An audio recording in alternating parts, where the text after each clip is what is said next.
Welcome to another edition of Our City. Only a few things going around the city of Elizabeth this week. On Thursday and Friday is the New Jersey State Chamber of Commerce ride to Washington, D.C.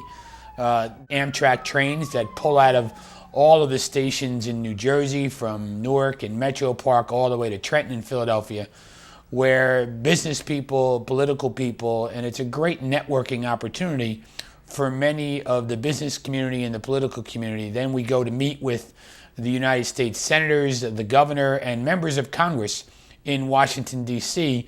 to discuss the issues of the day. This is the 75th annual congressional dinner in Washington, D.C.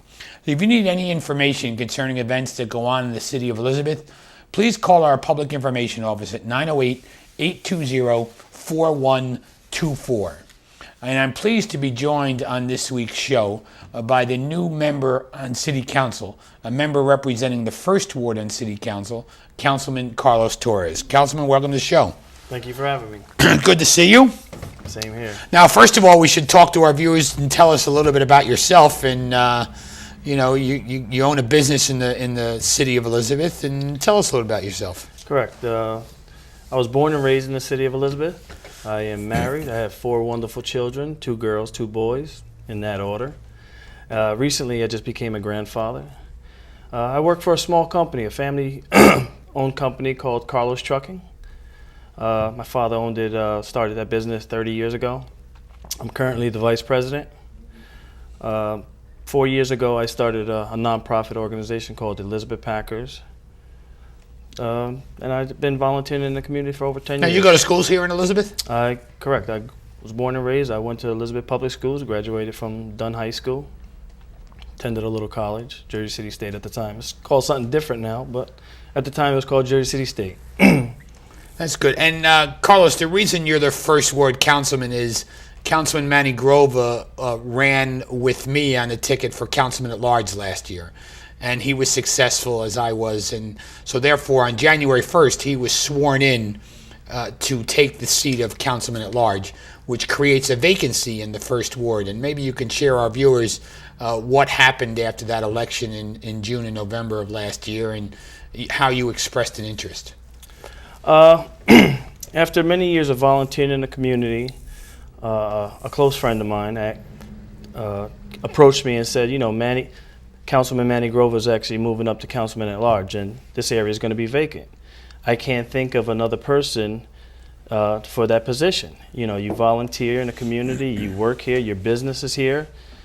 I think you should take a shot at it. So after going to a couple pre-council meetings and the general meetings, I had a long talk with my family, my wife, and I said I could do this. I could do that. I just want to make a difference. I could do So the process was you had to then send a letter and notify the committee people. First, you worked the committee people in the First Ward, correct? Correct. I got their names and address, went to their home, sat down in their living room, told them a little bit about myself and that I wanted to make a difference in the community. And they, on January 10th, they nominated me from the floor. And that was before the entire Democratic Committee, which was the whole city. Correct. And then the Democratic Committee voted, and you finished in first place in that vote. Correct. Right? I got the top vote. I believe it was 63. I had the top votes that day. And the City Council has to receive 3 names under the law, and then City Council then has to vote for your replacement, for the Councilman Grover's replacement. Correct. 3 names were submitted to City Council, and last Tuesday, it was unanimous. I was selected to be the next councilman of the First So have Ward. you been to a meeting yet? Yes, that night. That night? That night was my first meeting. Okay. What'd you think of sitting there? They don't have your name tag yet, right? Don't have my name tag. It's a much, but I'm ready for it. I walked in with a head full of hair, and look, I'm bald already. So that's the trials and tribulations of this job. And you also serve on the alcoholic beverage control. Now, you haven't been to one of those meetings yet, but this week will be your first meeting for that. That's actually tonight at 7:30. I got the call, so I'll be prepared. And basically, you're the governing body, and you decide on who gets the licenses and the penalties for any bars that have some difficulties. Correct. But the city council serves as the alcoholic beverage control. So I had the good fortune of meeting your wife earlier today, and we chatted a little bit, and she seems 100% behind you. That's pretty cool. She is. We had a long talk, and she's, she believes in me and she supports me, and she said, if this is what you want to do, you want to make a difference in your community, then you go after it. You give it 100%, you go after it. So now, one of the funny things you said today when we did some pictures, you have to do a picture for city council and have an official photograph there. One of the things that you said was, I'm used to being in sweatpants and jeans most of the time. Correct. My business is trucking, so usually I'm under a truck fixing something or dispatching here or helping the youth, coaching. So, but I could get used to these suits and ties. Your wife seems. What do you think of being on the city council? It's a little moving at first, right? I'm excited. I can't, for some reason, it's been a week already. I can't get the smile off my face. I go to bed with a smile. I wake up with a smile. What do the kids think? The kids make fun of me. They're not used to me seeing dressed like this, so they make fun of me. Oh, you got to dress like that every day? And I go, yeah, this is my new job. Only at the nighttime, mostly, right? Yeah. So, Councilman, how about some of the residents? You had a lot of support in the first ward, and you're also on a constant reaching out to people because not a lot of people know there's been a change.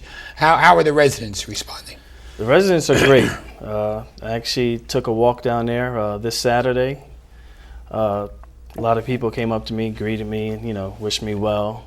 I just got to get used to being called Councilman. Some lady was calling me Councilman from across the street, and I just kept walking, and I thought she was talking to somebody else. But I'll get used to it. Now, you talked about this nonprofit that you started with the Elizabeth Packers. You really started this from scratch. You didn't have any kids, and now they're all playing football. How many kids? How many teams? How did you get going? Correct. Approximately 4 years ago, I coached for many years. Approximately 4 years ago, I wanted to start my own program. I felt as there was a need in Elizabeth for our youth. So I started the Elizabeth Packers Football and Cheer. It's a nonprofit organization which teaches the kids the fundamentals and proper techniques for football and cheer. And it's also another way to keep these kids off the streets. My first year, approximately we had 50 to 60 kids. We just wrapped up our fourth year, and we have close to 200 kids in our program. So each year it gets bigger and better. And what are the ages for the football We go from league? 5 to 14, boys and girls, 5 to 14. And what are the different divisions? The 5-year-olds don't play against the 14-year-olds. No. It's all set up age and weights. 5, 6, and 7 is flag, and then 8 and 9 is instructional tackling, and then from 11 to 14 is broken down into three teams. That's all tackle. It's all tackle. And so they play a regular football game. The regular football game, playoff appearances. They get to go to Florida if we go to the Super Bowl. Well, you came close last year, right? Close. We came close. We were 2 games away. 2 games away. I know. We were talking about how we were going to raise the money to get the kids to Florida. Correct. I didn't know if that was expensive. And where do you play the games? We have a brand new field on Front Street. We used to practice there back in the day when it was just mud and dirt, but the city came through and built us a brand new field. And your home games, do you play away games too? We play away games. We get an 8-game schedule. You get 4 home, 4 away, so every year it changes, but our home games are played on Front Street. And do you have, how's your parental support? You can't do all this alone, so you got, concession stands and all that stuff. Correct. It's getting better. It's getting better. Our first year I was the president, vice president, secretary, treasurer. Chief muckraker, right? Everything. Correct. This year I have a great board, and we have a lot of parent support. I mean, just a lot. What do the parents do? The parents, they get the kids, they make the phone calls, make sure, the kids come on time, and they supply water and vegetables and fruits for the kids, and just they do the little meetings. Who are the coaches, Carlos? Are they parents, or are they people you bring in to coach? Or? Some are parents, but most of them are high school friends of mine that I grew up with, and they believe in my vision and believe that I'm making a difference with these kids, so they jump the board. Now, did you play football? I did. I played, we won a state championship in 1989. Oh, yeah. What was the At Elizabeth High. Elizabeth High, state championship. What was your position? I played wide receiver and safety. You did? Oh, so you played both ends of the ball. Correct. They still do that in high school, huh? Yeah, they still do that in high school. Yeah, they don't do it when you get further up the ladder, though, do they? Some colleges do. But not Not that much. So back to the first ward. What would some of that, you're brand new, but is there anything that you got a passion for? I mean, obviously helping kids is something you've done really well at. What else would you like to do in the first ward? Well, the first order of business, we have to rebuild our pier. Hurricane Sandy came and hit us hard. So the first thing I want to do is make sure that we get the proper funds and we don't get left out and to rebuild our pier. Yeah, it's about $17 million worth of damage, and you're right. It's we're working on cleaning it up and getting it done, and the councilman from the area is going to have to be instrumental in moving that process. So, the other big question is, if a resident needs to get a hold of you, how do they do that? Do you have an email set up? Do you have a phone set up yet since this all happened rather quickly during the month of January? Yes, I have an email. It's Councilman Torres @gmail.com. And my phone number is 908-353-0897. So if residents need to reach you, they can get a hold of you at either one of those numbers. Correct. Now the Packers and the football. How did you come up with the name Packers? Are you a Green Bay fan? No, I'm a 49ers fan. Oh, so you got a team in the Super Bowl this year. Yeah, this year is actually turning out pretty good. First our president got reelected. My team got to the Super Bowl, and I got appointed. So it's turning out to be a great year for me so far. So what do you do with the 49ers? You think they can beat the Ravens? Oh yeah, I think we got a nice young quarterback. Going back to your question, growing up I never played Pop Warner, but we were called the Packers growing up. So when I started my nonprofit organization, I couldn't think of a name. It was going to be the Elizabeth Cowboys, but I found out you were a Cowboy fan, so I said I had to switch that.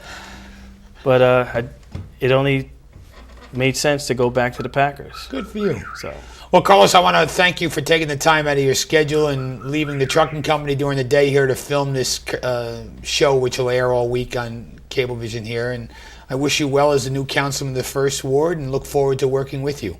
Thank you so much. For Councilman Carlos Torres, please stay with us after these messages, where we'll be joined by Ada Morell, the representative of Congressman Series here in the city of Elizabeth. Please stay with us. When I grow up, I want to be a psychologist or a therapist. I want to be a pediatrician. I was hoping to become a chef someday. I want to own a big house with a convertible and the jacuzzi and the pool, all the good stuff. Role models, they don't tell you what to do, but they help you to go where you're going. I want to study law. I don't want to become a lawyer. I want to become a CIA agent. Young people, I think, do need a mentor because, we don't know everything. And, all the people, they've experienced stuff that we haven't. I would like to be a baseball player. As long as there's somebody behind you, pushing you and supporting you, then you feel that you always have the strength to keep going. Well, I would like to become like a doctor. That's my first choice. Sometimes you feel down and you feel like no one really understands and no one knows where you're coming from. And it's great to see someone who's been where you are now and making it. So get involved and do your part. Invest in the future. Mentor a child. I worry about my boyfriend. One minute he's supportive, the next minute everything is my fault. After he's had too many beers, he gets really angry and I become the target. My best friend, a social worker, told me to try Al-Anon family groups. It was a great relief to hear a new perspective for my problems. Are you troubled by someone's drinking? You might be surprised at what you can learn in an Al-Anon family group meeting from people just like you. Call 1-888-4-AL-ANON or visit alanonfamilygroups.org.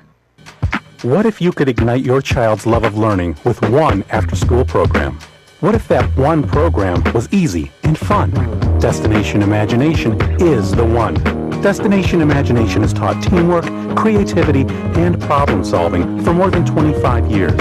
A major university study showed our students are ahead of others in creativity and critical thinking. Learn more at startateen.org and make Destination Imagination the one for you. I remember the moment clearly. I'll never forget that moment. As long as I live. I realized at that moment, when we first saw the damage, these people really needed us.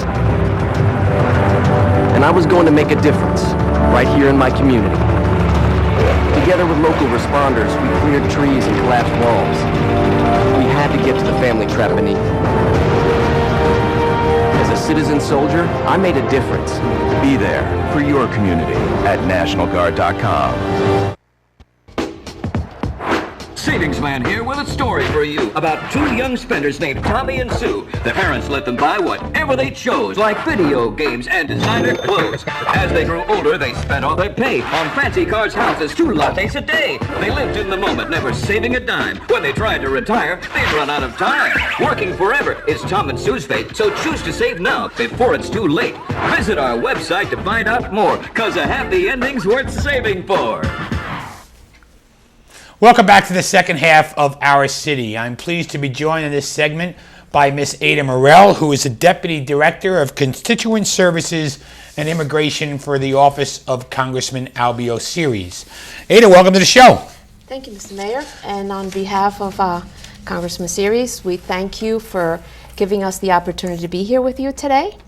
Like you said, my name is Ada Morell, and I am Director of Constituent Service for Immigration for Congressman Series here in Elizabeth.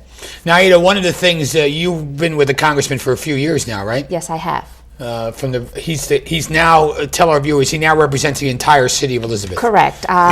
There was, when we had before the redistricting, Congressman Series represented only a small portion of Elizabeth. After the redistricting, Congressman Series now represents the entire city of Elizabeth, and now we are the 8th congressional district. And Ada, you're in the title insurance business. Is that what you do I full-time? was. You're not in that anymore? No, I am full-time congressional services right now. Oh, you are? Okay. Yes, I am. So, Ada, what's it like working for a congressman? It's challenging. A lot of different issues, I would imagine, right? You don't only deal with immigration. You probably deal with a lot of stuff. A lot of other stuff. It's challenging. It's good to serve the people. It's good to be helpful.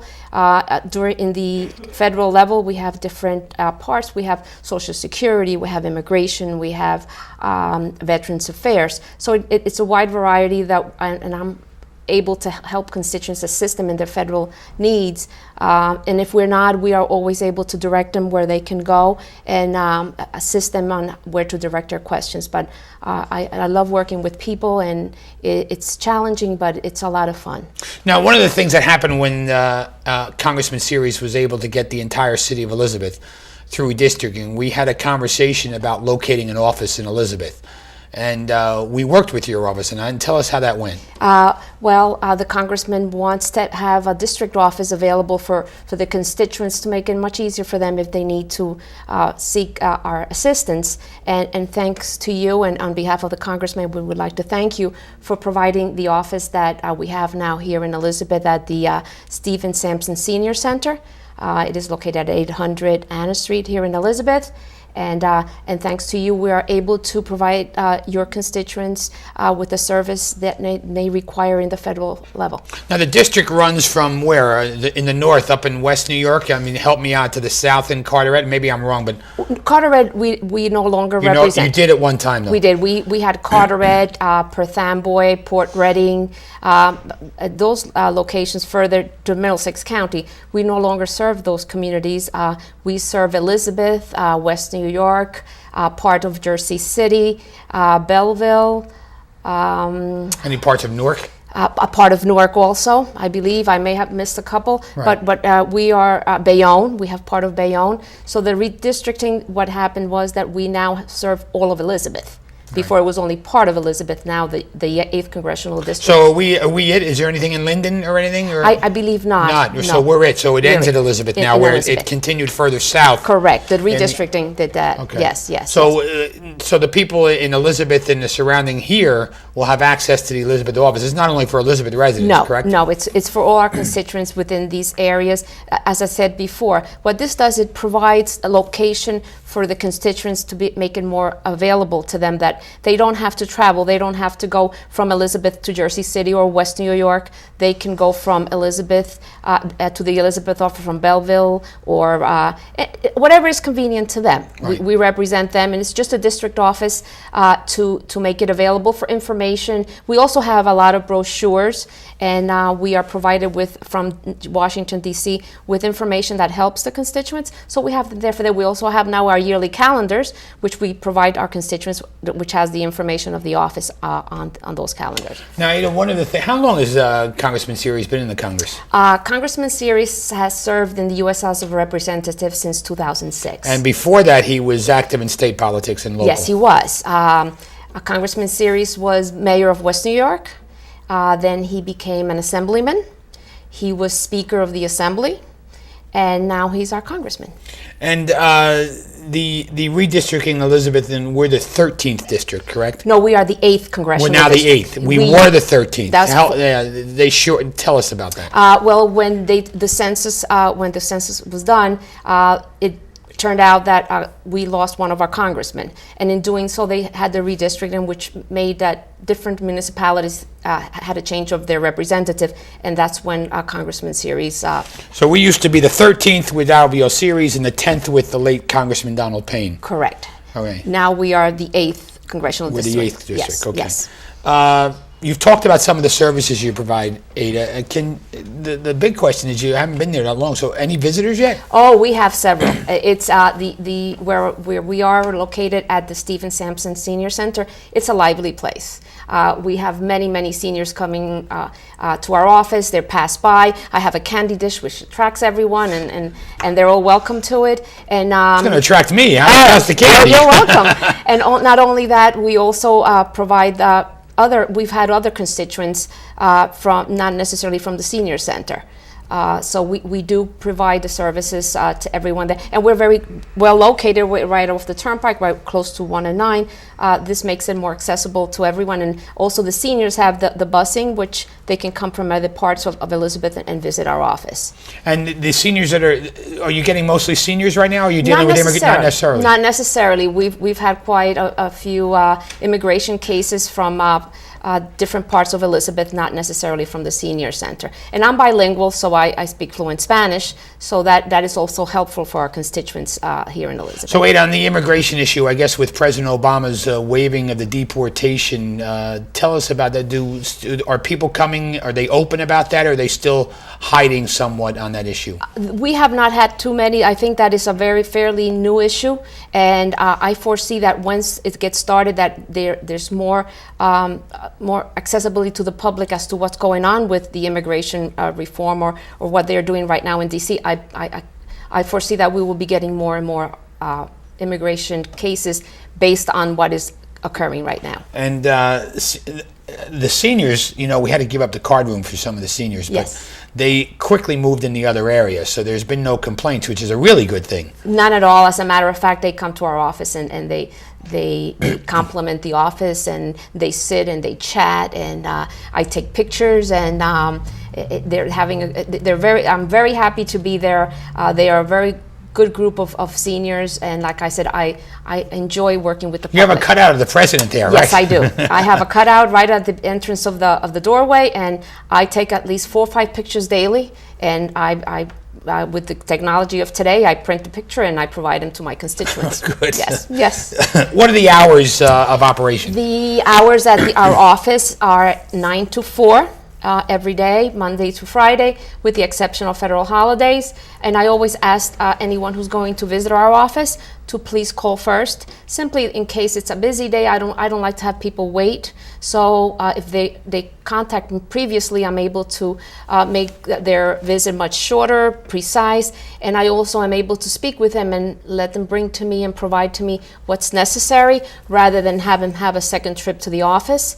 So I always urge the constituents to please call me before they come to our office. But no appointments, it's just come in and I'll be more than happy to speak with them and serve them and chat with them. So in most cases there's no appointments, it's just if you don't want them to wait, so it's always easier to call. And if they called and said, in most cases, you'd be come on in, right? Come on in, Yeah. come on.